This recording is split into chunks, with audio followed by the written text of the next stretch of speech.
ఈరోజు మనం స్త్రీల యొక్క శరీరం గురించి మాట్లాడుకుందాం. శారీరకంగా, మానసికంగా, భావోద్వేగపరంగా, ఎమోషనల్ గా, ఆధ్యాత్మికంగా స్త్రీ శరీరంలో ఎటువంటి మార్పులకి లోనవుతూ ఉంటది అనేటువంటి విషయం గురించి మనం మాట్లాడుకుందాం.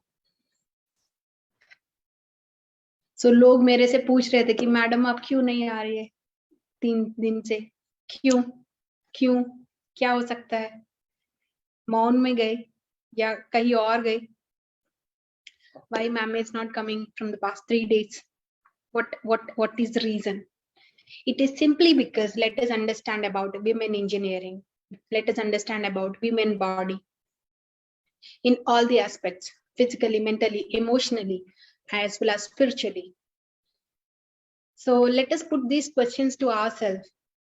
बचपन से हमें मम्मी लोग बताते होंगे, जब लड़की बड़ी हो गई है तब से बताते हैं कि मंदिर में नहीं जाने का, उन दिनों में मंदिर में नहीं जाने का, किन दिनों में, उस टाइम पे मंदिर में नहीं जाने का, पूजा पाठ में भाग नहीं लेने का, ध्यान नहीं करने का। ये समझ लीजिए, उन दिनों में पूजा पाठ में नहीं, मंदिर में नहीं, ధ్యాన్ में नहीं. ఆ రోజుల్లో అంటే ఏ రోజుల్లో స్త్రీ ఎప్పుడైతే పెద్దదవుతుందో అప్పటి నుండి ఆ 3 రోజులు, ఆ 4 రోజులు తను గుడికి వెళ్ళకూడదు అని చిన్నప్పటి నుంచి మనకి చెప్తూనే ఉంటారు పెద్దవాళ్ళు.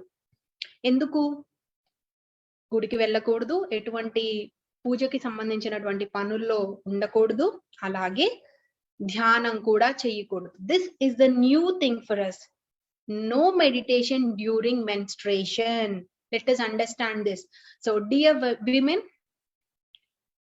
who are dear wonder women, wherever you are in the corner of this world, सुन लीजिए ये बात, जहां भी हो आप ये बात समझ लीजिए. Let us try becoming a feminine from a feminist. Till now we misunderstood the concept of feminist. अब तक हम ये समझते थे कि फेमिनिस्ट का मतलब एरोगेंट होना, मतलब अपनी खुद के लिए, राइट्स के लिए लड़ना. मैं क्यों नहीं मंदिर जा सकते इस टाइम पे, क्यों नहीं जा सकती हूँ, बताइए क्यों?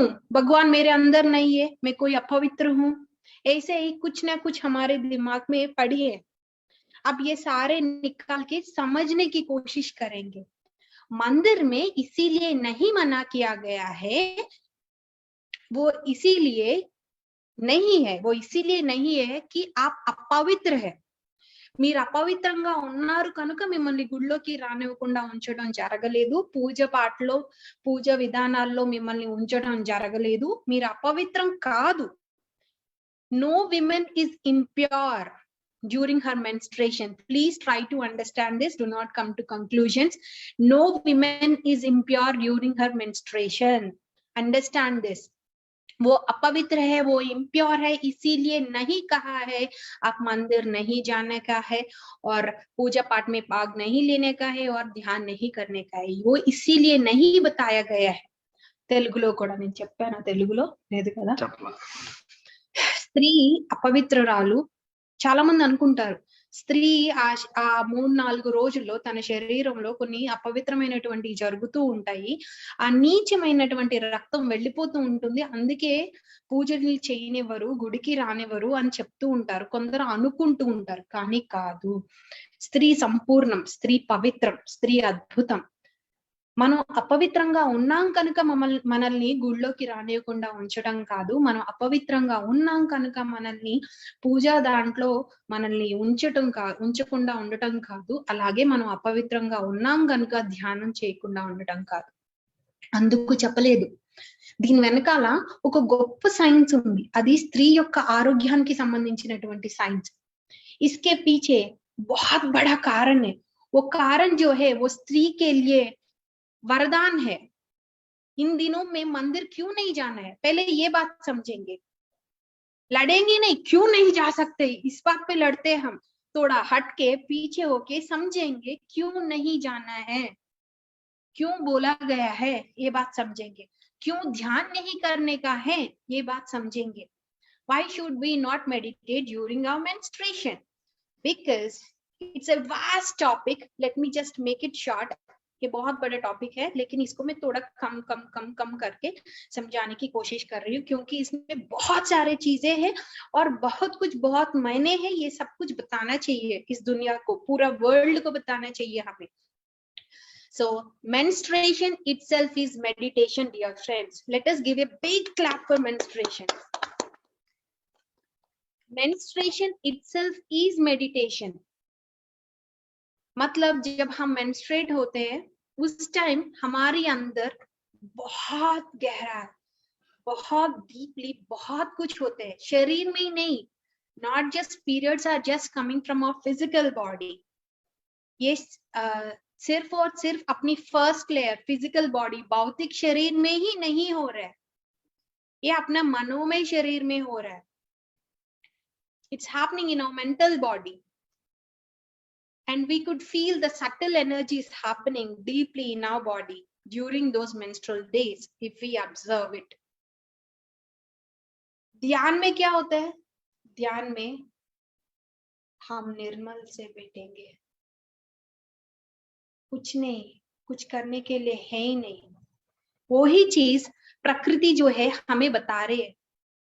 इस टाइम हमें बता रही है कि आप कुछ मत करो, अपनी शरीर के अंदर से लगता है ना, मत करो, लगता है ना कोई काम मत करो, ऐसे रहो, ऐसे रहो, निश्चिंत रहो, कोई सोच नहीं, कोई शब्द नहीं, कहीं घूमना नहीं, कहीं भागना नहीं, कहीं दौड़ना नहीं, कोई काम करना नहीं, सिर्फ और सिर्फ अपने साथ बैठो.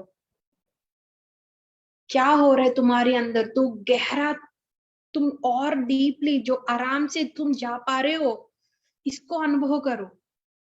जैसे जब इंजेक्शन देते हैं तो इंजेक्शन जो है हमारे अंदर यहाँ तक ही जाते हैं ना, इंजेक्शन जो है हम यहाँ तक ही महसूस कर सकते हैं, ओनली एट सर्टेन लेवल. लेकिन इसके डीपली तो नहीं जा पाएंगे ना. अगर एक चक्कू से मार दिया होता तो थोड़ा और गहरा चोट लगेगी और इस चोट से हम थोड़ा और डीपली अनुभव कर सकते हैं.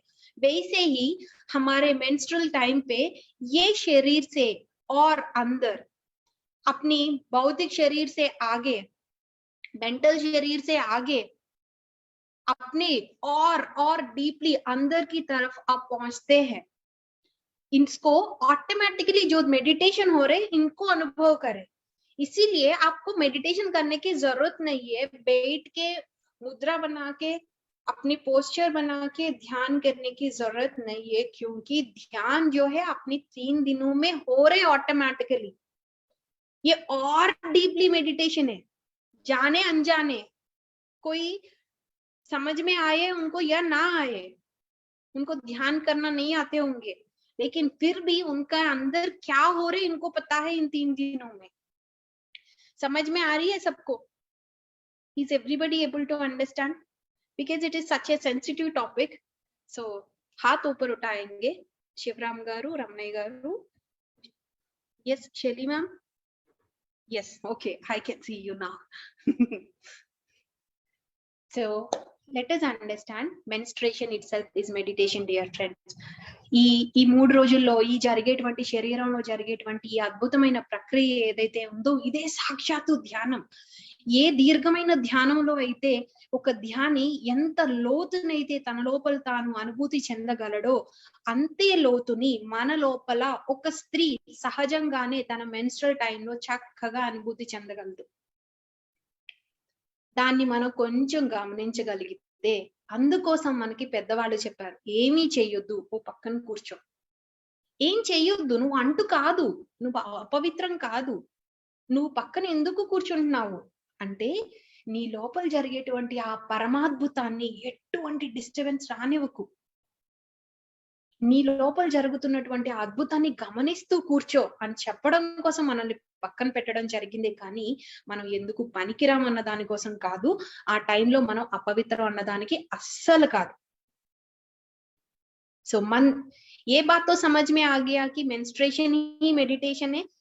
इसमें और भी डीपली जाने के बहुत सारे चीजें मैं बाद में बताती हूँ, लेकिन अब ये बात समझेंगे, मंदिर में क्यों नहीं जाना है, मंदिर में क्या होता है. मंदिर कोई नॉर्मल बिल्डिंग नहीं है, గుళ్ళు ఏవైతే ఉన్నాయో, దేవాలయాలు ఏవైతే ఉన్నాయో అవి కేవలం మామూలు నిర్మాణాలు కాదు. మన ఇల్లు కట్టుకున్నట్టు, స్కూల్ బిల్డింగ్ కట్టినట్టు, ఆఫీస్ బిల్డింగ్ కట్టినట్టు అవి సాధారణమైనటువంటి నిర్మాణాలు కాదు. Temples are not the normal buildings, normal structures which like constructing our house or constructing an office, constructing a building. No, those are not the normal structures. There's a deep purpose for constructing a building constructing a temple in such a way. ఒక గుడిని మనం నిర్మిస్తున్నాము, ఒక దేవాలయాన్ని మనం నిర్మిస్తున్నాము అంటే దాని వెనకాల ఒక గొప్ప సైన్స్ ఉంది. ఆ సైన్స్ ఏంటయ్యా అంటే, ఎలాంటి ఆలోచన విధానాలు కలిగినటువంటి మనిషి అయినా సరే ఆ గుడికి వెళ్ళినప్పుడు అక్కడ మంత్రోచ్చారణతో ప్రాణ ప్రతిష్ఠ చేసినటువంటి ఆ శక్తి ఏదైతే ఉందో, it's not just the Shakti, it's the consciousness, చైతన్యం. అక్కడ గుడిలో ఏమైతే ఉంది అనంటే అక్కడ చైతన్యం ఉంది. ఆ చైతన్యం ఏం చేస్తుంది అనంటే అక్కడికి వెళ్ళినటువంటి వారిని ఉద్దీపనం చేస్తుంది, పైకి లాగుతుంది. The purpose of temples is to make a human, a person, a visitor, a seeker going to the temple. The purpose of the temple is to raise his consciousness. There is no energy in the temple. It's not the energy, it's the consciousness. It's many times ahead to the energy. मतलब energy से कई गुना ज्यादा है consciousness. So let us understand what is there in temples. It's the consciousness, chaitanyam. मंदिर में क्या है? वो चैतन्य शक्ति है. वो चैतन्य शक्ति के कारण कोई भी आदमी, नीच आदमी हो, दुख से भरा हुआ आदमी हो, या कठिन आदमी हो, क्रूर आदमी हो, या अच्छे आदमी हो, कोई भी आदमी, कई तरीके की आदमी जब मंदिर जाते हैं तो उनका मन जो है शांत इसीलिए होता है कि कोई प्रकृति में मंदिर बनाया इसीलिए वो शांत नहीं होता है. वो शांत इसीलिए हो रहा है कि वहां पर जो स्ट्रक्चर है, वो टेम्पल का स्ट्रक्चर है, जो प्राण प्रतिष्ठा किया हुए है, कॉन्सेक्रेशन जो हुआ है वो स्टैच्यू का मंत्रोच्चारण से, वो है शक्ति स्थापित. मतलब कॉन्शियसनेस को वहीं पर बना के रखा है, बिठा के रखा है. वो कॉन्शियसनेस के कारण जो कोई भी आदमी जब मंदिर जाते हैं वो उनका कॉन्शियसनेस जो है और बढ़ेगा. उनका दिल, ये दिल नहीं, ये छाती नहीं है, ये नहीं खुलता है. अंदर जो अपना दिल जो है, जिससे हम भगवान को देख सकते हैं, जिससे हम दुनिया को और अच्छे से महसूस कर सकते हैं, अच्छे बना सकते हैं, ये दिल जो है खुलेगा, ये कॉन्शियसनेस जो है बढ़ेगा. हमारा ये माइंड जो है और बेग हो जाएंगे, क्योंकि हम डीपली समझ सकते हैं. ये कहाँ से बुद्धि विकसित होता है? ये कॉन्शियसनेस के कारण. सो ये कॉन्शियसनेस क्या करते हैं? जब हम अंदर जाते हैं तो हमारी एनर्जी, हमारे शरीर में जो एनर्जी है, इसको आगे की तरफ खींचते हैं, जिसके कारण हमारे में ये चेंजेस आते हैं. यहाँ तक तो समझ में आ गया सबको? Wow, very good. I'm able to convey in 3 languages perfectly, because I want each and every woman in this world, every man to understand this. Women is not impure. Women is not kept aside for some normal, simple, impure reasons. No, it's not that. A woman is complete, a woman is pure, and while menstruating, she is the divine. She is the goddess. She becomes the goddess during those days, and while experiencing this, in those 3 days, she reaches the ultimate, the beyond state, where a yogi sitting in a forest meditating for hours and hours attain that state after many years of practice. But एक वरदान है, nature has given a boon to a woman that she can simply menstruate, and she can go deeply within her, not just the physical body, not just limiting herself to the physical body. So okay, let's continue. నేను తెలుగులో చెప్పాను కదా. yes, so చెప్తున్నా, తెలుగులో చెప్తున్నా. శివరామ్ గారు deep గా ఆలోచిస్తుంటే ఆయన ఎక్స్ప్రెషన్ ని చూస్తున్నా. Okay, next.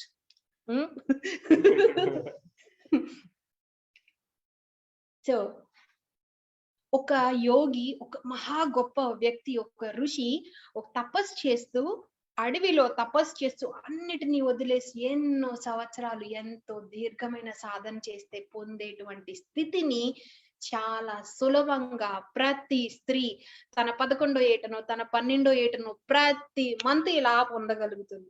ఎందుకంటే తన లోపల కేవలం ఈ శరీరంలో మాత్రమే జరగట్లేదు, ఎంతో దీర్ఘమైన గొప్ప అనుభూతిని తన లోపల అనుభూతి చెందగలుగుతుంది. In all the aspects, physically, mentally, emotionally, spiritually. So తన లోపల జరిగేటువంటి ఈ అద్భుతాన్ని తను అనుభూతి చెందుతూ ఉంది. ఇది ధ్యానానికి ఏ పాటిది తక్కువ కాదు, ఇది దీర్ఘమైన ధ్యానం. ఇంకా చెప్పాలంటే menstruation it self is meditation. ఇది చాలా దీర్ఘమైన ధ్యానం, ఎంతో గొప్ప సాధన, తనను తాను లోతుగా తెలుసుకునేటువంటి సాధన. ఒక ఇంజెక్షన్ చేసినప్పుడు ఆ ఇంజెక్షన్ మనకి ఈ ఫిజికల్ బాడీ వరకు మాత్రమే తెలుస్తుంది, బోన్ లో తెలుస్తుందా మనకి? ఆ బోన్ లోపల దాగి ఉన్నటువంటి దాంట్లో తెలుస్తుందా? ఇంకా లోపల తెలుస్తుందా? ఏం తెలియదు, జస్ట్ ఇక్కడ వరకు. అదే ఒక కత్తి తీసుకుని డిషం అని ఎవరన్నా పొడి చేశారు అనుకోండి, అమ్మా చాలా లోపల నొప్పి వస్తుంది. ఎక్కడ నొప్పి వస్తుంది? లోపల నొప్పి వస్తుంది. ఎక్కడ లోపల? ఈ ఇంజెక్షన్ కి మించిన లోపల కదా. అలాగే స్త్రీకి పీరియడ్ టైమ్స్ లో, ఈ మెన్స్ట్రల్ టైమ్స్ లో ఇంకా లోపల ఒక సున్నితమైన, ఒక దీర్ఘమైన, ఒక కాన్షియస్ తో, అవేర్నెస్ తో కూడిన ఒక పెయిన్ ని అనుభూతి చెందుతుంది. ఆ పెనిట్రేషన్, ఆ డీప్లీ లోపలికి వెళ్తున్న దాన్ని తను అనుభూతి చెందగలుగుతుంది. అది శారీరకంగా మాత్రమే జరుగుతుంది కాదు, మానసికంగా మాత్రమే జరుగుతుంది కాదు, తన భావోద్వేగాలతో ఎమోషనల్ పరంగా మాత్రమే జరుగుతుంది కాదు. అది చాలా దీర్ఘంగా, ఒక దీర్ఘమైన తపస్సు లాగా.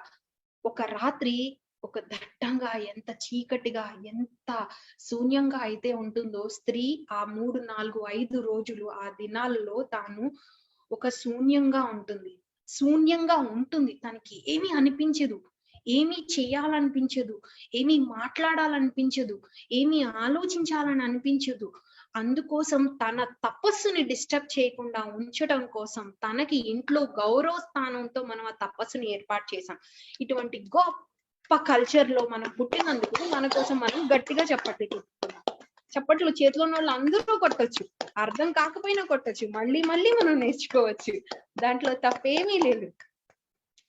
సో గుడికి ఎందుకు వెళ్ళకూడదు? గుడిలో ఏమి స్థాపించబడి ఉంటుందంటే ఆ చైతన్య శక్తిని స్థాపించబడి ఉంటుంది. ప్రాణ ప్రతిష్ఠ ద్వారా, మంత్రోచ్చారణతో చేసినటువంటి ప్రాణ ప్రతిష్ఠ ద్వారా అక్కడ చైతన్యం ఏర్పడి ఉంటుంది.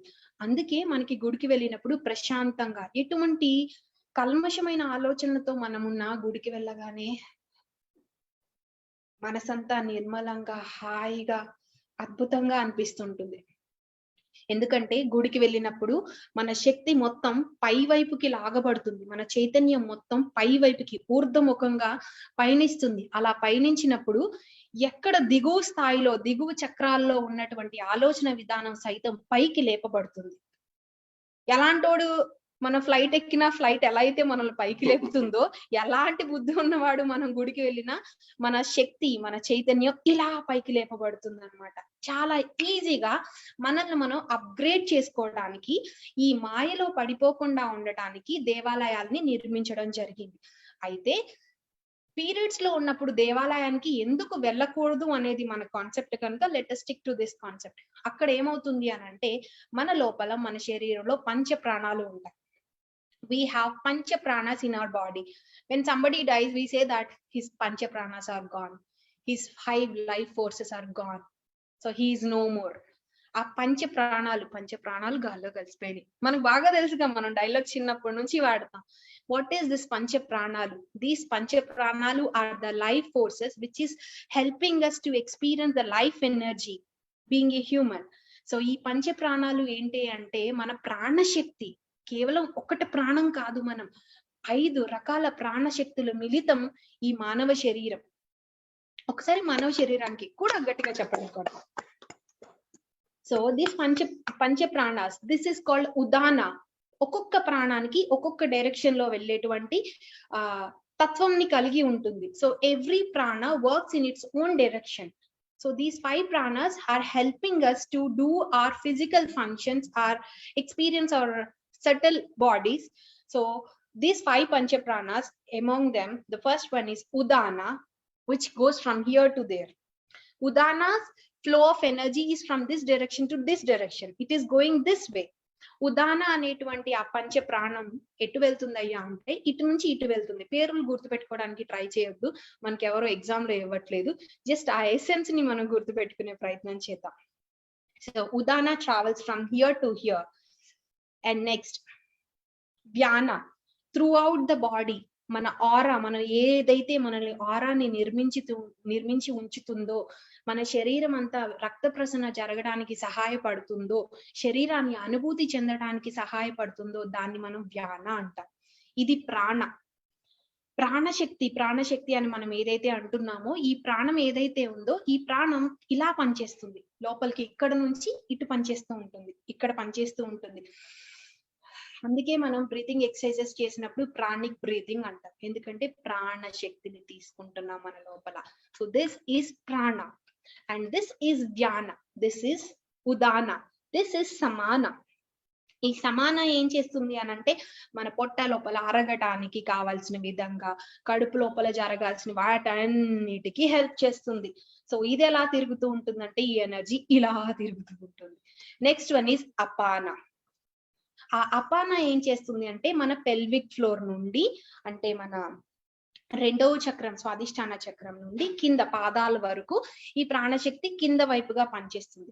So if you just look at this 5 directions of this ప్రాణశక్తి, if life forces, it's working in its different ways. One is going from here to here, one is going throughout the body, and the other one is coming from the pelvic region to the foot, and the samana vayu is just circulating here, and the prana is with the diaphragm, because of which we experience, which we say pranic breathing. It means like, you know, you are filling yourself with the pranic energy, the prana energy circulated here, which is located in your chest region, this part.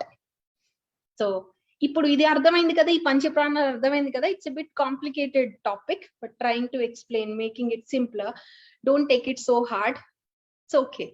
అర్థమవుతుంది కదమ్మా లక్ష్మీ ప్రసన్న గారు? Okay. Shelly ma'am, is it clear till now? यहाँ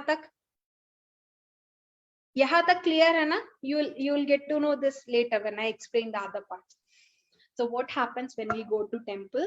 So what happens is these 5 life forces are pulled towards this upward direction so that you are experiencing the highest consciousness. It's that simple.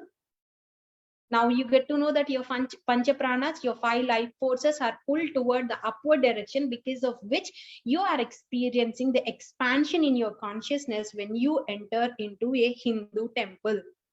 Because the Hindu temples are such consecrated with the highest energy in the, you know, in that statue, because of the mantras. That is the purpose of the temple.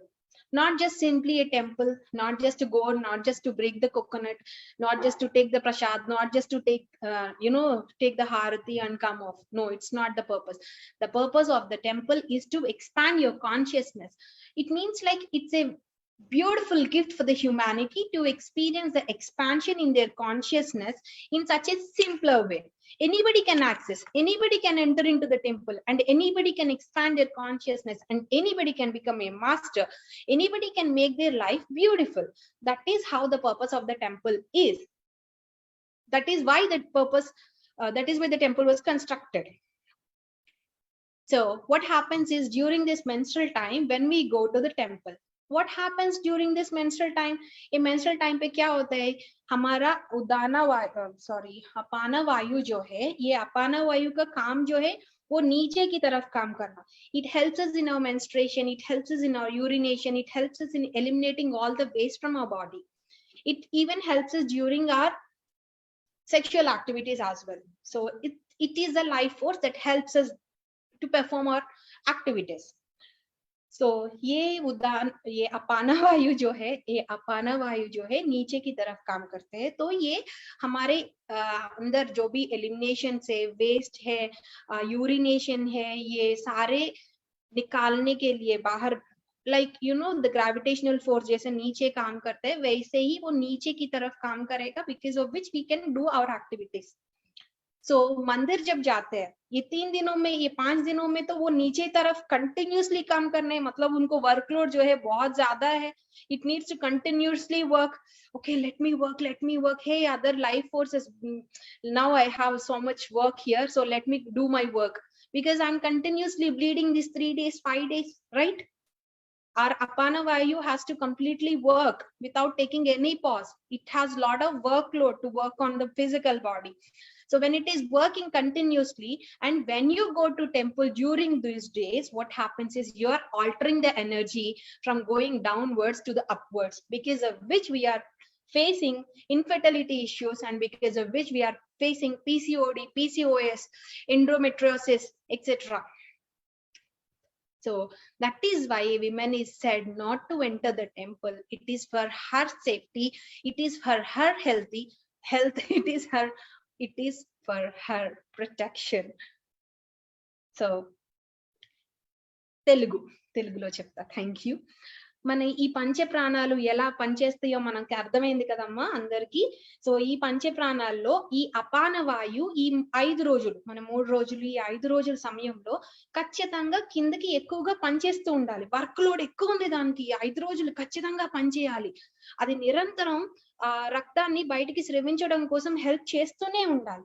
ఈ help చేసినటువంటి ఈ ప్రక్రియలో అది ఎక్కువగా కిందకి పనిచేస్తూ ఉంటుంది. మనం ఆ టైంలో గుడికి వెళ్ళామనుకోండి, ఆ టైంలో ధ్యానం చేసామనుకోండి, ఆ టైంలో మంత్రోచ్చారణ కానీ మిగతా ఏదన్నా శక్తిని పైకి లాగేటువంటి ప్రక్రియలు ఏం చేసినా సరే, కిందకి వెళ్ళాల్సినటువంటి శక్తి టర్న్ అయిపోయి పైకి వెళ్ళిపోతుంది. అప్పుడు ఏమవుతుంది అని అంటే infertility issues, PCOD, PCOS, endometriosis ఇలాంటి రకరకాల వింత జబ్బులతో మనం 22 ఏళ్ళకే పిల్లలు కనలేక డాక్టర్ దగ్గర తిరుగుతున్నాను చూసారా, 13 ఏళ్ళకే పీసీఓడి, పీసీఓఎస్ తో ఇబ్బంది పడుతున్నాను చూసారా, ఇవన్నీ జరగడానికి కారణం. సో అందుకనే మనం అర్థం చేసుకోవాల్సింది ఏంటి అని అంటే, during menstruation no meditation, because menstruation itself is the highest meditation. You are contemplating on yourself, you are contemplating on your body, you are contemplating on your mind, you are contemplating on your emotions, you are contemplating spiritually, you are contemplating psychologically, you are experiencing you deeply. There is a lot more to talk about this, but let me just make it short. Let me just stick to the only this point, that menstruation itself is meditation, and a woman should not enter any temple. It is not because she is impure, it is because she is as pure as the divine goddess in the temple. So she is that pure.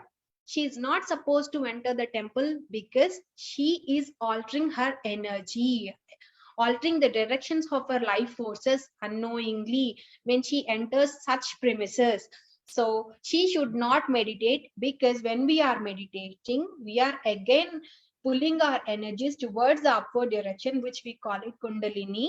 So when we are doing that, when it happens during our meditation, when we are during our menstrual time, when we alter the energy, instead of going it downward, if we make it happen towards the upward, that is how we experience terrible critical health issues. So avoid going to temples during your menstrual time. Avoid doing any activity during your menstrual time, including meditation, because you are experiencing the deeper version of yourself when you are menstruating. So ఇది విషయం.